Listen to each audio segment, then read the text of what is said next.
Now, I'm gonna talk about latest decision making.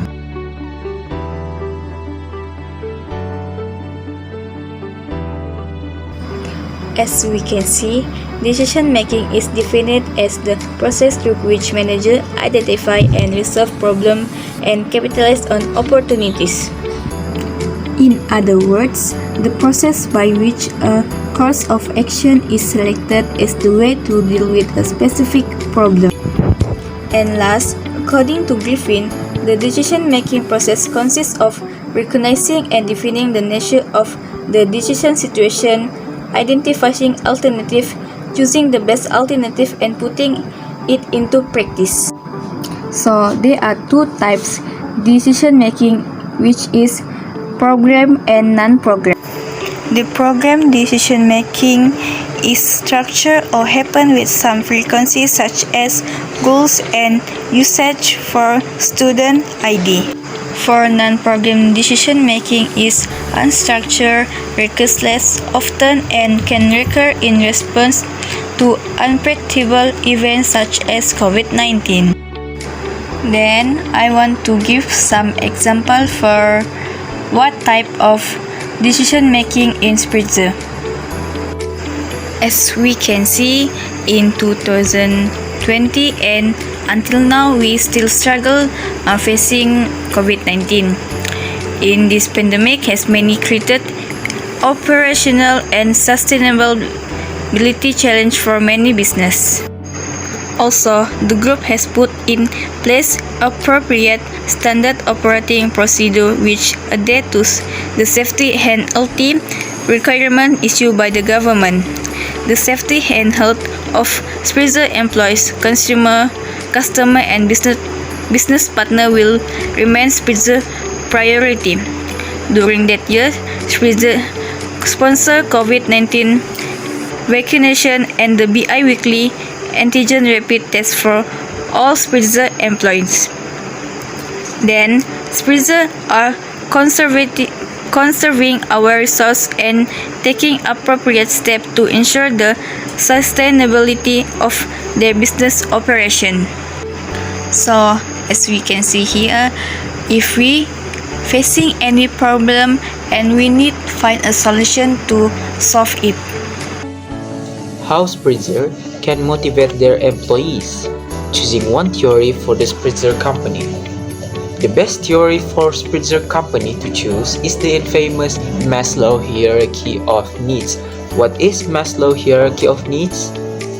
To start with, Maslow's hierarchy of needs is a psychological theory of motivation that includes a 5-tier model of a human needs that is frequently represented as levels within a pyramid.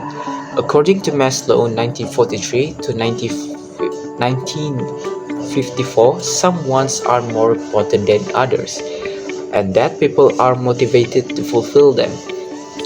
The initial 5-stage hierarchy of needs model consists of 1. Psychological needs, 2. Safety needs, 3. Love and belonging. 3 is love and belongingness needs. The fourth one is esteem needs, and the last one is self-actualization needs. How will Maslow's hierarchy of needs help the Spritzer company? A safe work environment is important for psychological aspects of Maslow's. Lighting that is adequate, facilities that are clean, airflow, heat, the right tools to get the job done right. Spritzer, for example, invests in bicycles and electric cars to transport employees to meetings, as well as gaming centers, organic gardens, and eco-friendly furnishings. The company wants to make its employees' life easier, and they are always looking for new ways to improve their health, well-being, and morale. That's all from me. Leading is a process that makes the members of an organization motivated so that they can achieve the goals of the organization. It is important to be a leadership person because it is a big contribution to the company. This says that the ability to lead someone, especially the employees, is an ability that the manager or leader needs to have.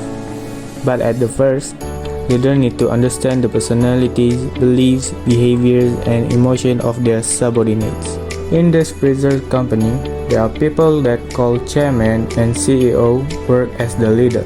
The chairman's duties is to provide leadership and oversight of the board's functioning to make sure that it works in the group's best interest and that meetings of the board are held, designed and executed in an efficient way and responsible for setting the agenda for each meeting of the board, taking into account the agenda for each of it if necessary, of suggested by the directors and the director's secretary for inclusion in the agenda, also supported by the executive directors and secretary of the organization.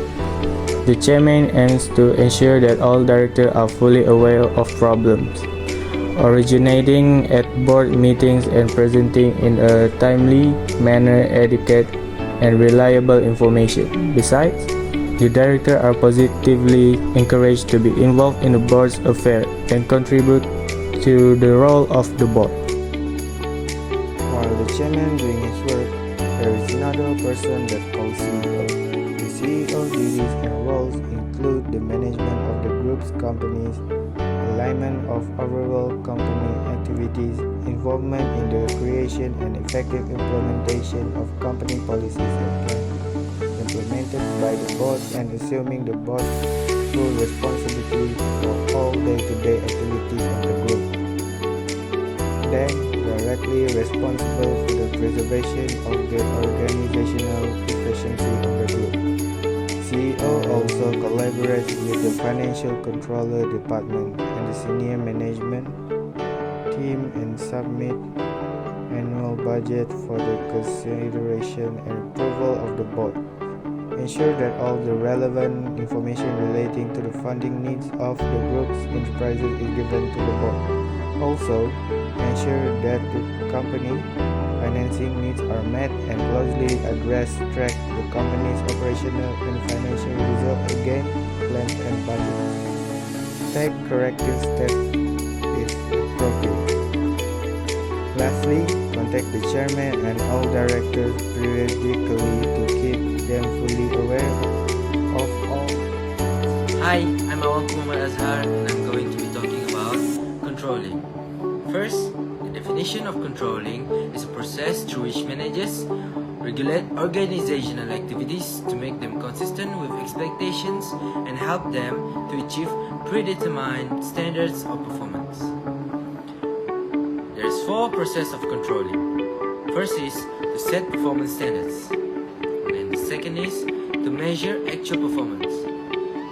Third is compare actual performance with standards.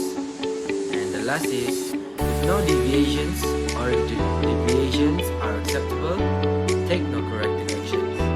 And if deviations are unacceptable, take corrective actions. And then periodically repeat from steps 2 to steps 4. The first step is setting standards of performance. The standards should be set occasionally from time to time in a manner that allows them to be compared with the actual performance. Set up the target which needs to be achieved to meet the organizational goals. There are 2 types of controlling.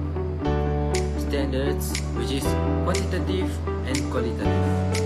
Qualitative standards include tangible items, while quantitative standards are about currency. Second step is measuring actual performance. Performance of the employee or the worker are measured against the goals of the organization where to become a profitable business. The third one is comparing the actual performance with the standard. Comparing the differences of the actual performance and the standards of the company.